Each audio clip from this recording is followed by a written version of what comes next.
আসসালামু আলাইকুম। আজকে আমরা ক্রোশেটের ট্রায়াঙ্গেল প্যাটার্ন দেখব। এটা ফ্লাওয়ার মোটিফে করা।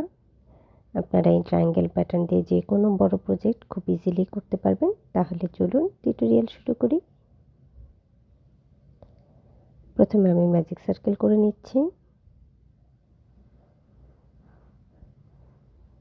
এরপর আমি একটি চেইন করে নিলাম। এরপর এই সার্কেলের ভেতর আমি একটি সিঙ্গেল ক্রোশে করব, দেন একটি লং চেইন করব। আমার সিঙ্গেল ক্রোশে এবং এই লং চেইনটি ফার্স্ট ডাবল ক্রোশে হিসেবে কাউন্ট হবে। এরপর আমি আরও একটি চেইন করে নিলাম এবং আমার সেকেন্ড ডাবল ক্রোশে করে নিলাম। এখানে আমি 1 double crochet 1 chain 1 double crochet 1 chain এই প্যাটার্নে টোটাল 12টি ডাবল ক্রোশে করব।